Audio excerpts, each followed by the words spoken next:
Welcome to the Podium Performance Podcast. I'm your host, Coach Tony, and in this podcast, I'm going to be discussing all avenues of human physical performance. But first, we have to understand and define what is performance.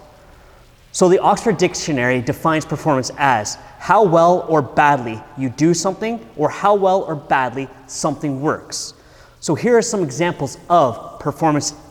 In school, this would be your grades. So an A would be a higher performance than a B, which would be a higher performance than an F. In academics as well, getting into post-secondary education, private schools, grad school, medical school, or law school would all be higher performance than not getting in. For lawyers, it's how many cases you win, or for surgeons, it's your success rate in the surgical room. In professional academia, it is the research being accepted or funded, the amount of funding you get, how many times you're published or rejected from publishing. On the teaching side of academia, it would be how well students do in your courses or the demand in which your course is in among the student body. In the business world, it's mainly all about money, but can be divided up more, but it's mainly still just about money.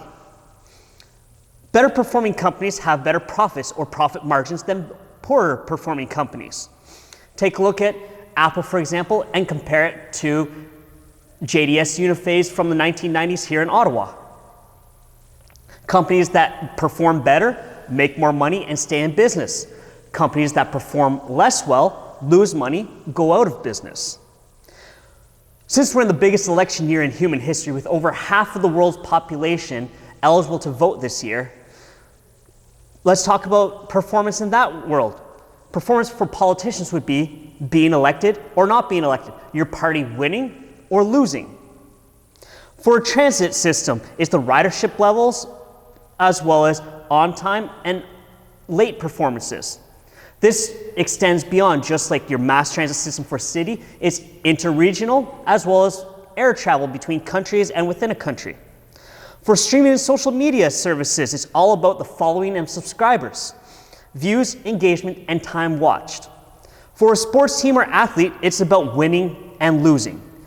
Butts in seats, sponsors, or a combination of all of these examples above.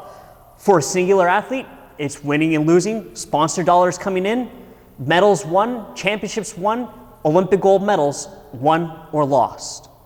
So as you can see, each of these have metrics to determine how well somebody or an entity is performing, and these are called key performance indicators. Unique entities will use much more specific indicators to determine performance, whether it's for one thing, groups, or in departments, or an entire organization. In this podcast, I'm going to be talking about human physical performance in different domains and what constitutes this. Some of the key performance indicators are strength, speed, endurance, flexibility, and skill. Even within each of these, there are some incredibly nuanced and differentiating factors. I will dive into sports, the requirements of each individual sport, whether it's an individual or team sport. Variables within the sport between positions, athletes, types of athletes, demands upon different athletes, starters versus role players versus bench players versus reserves, for example.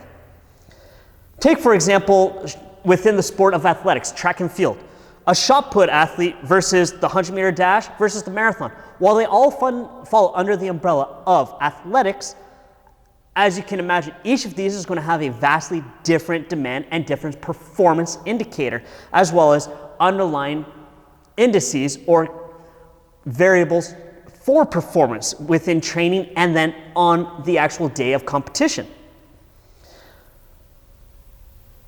And then you can take a look at cycling, for example. Velodrome sprint cycling is going to be much different from Tour de France and endurance multi-stage cycling events. Team cycling as well is going to be different from individual.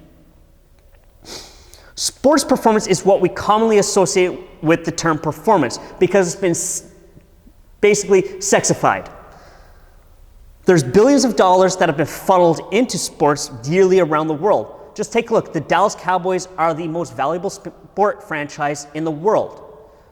they're valued at multiple billions of dollars, whereas your local soccer, football, basketball, or track club will be valued within the thousands, maybe, if they're lucky, millions.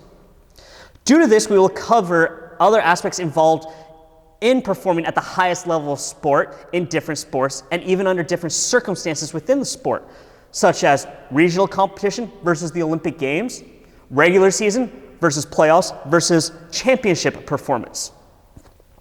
I'm also going to cover other domains of physical human performance that get less exposure but are true life and death situations, from emergency responders, medical professionals, and then military and special forces operators. The demands that are placed upon them in different situations and environments, from internal to external factors.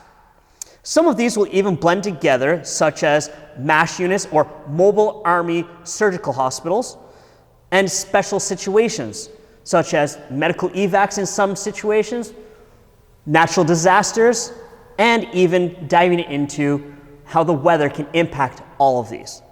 Some of the topics that I will discuss in this podcast are going to be strength training, my bread and butter as a professional, as well as conditioning and endurance, body composition, importance of skill and skill work, the importance of nutrition, different diets, how a diet impacts performance, and supplementation. What does and doesn't work, what's hyped, what's overhyped, and what's just a load of shit.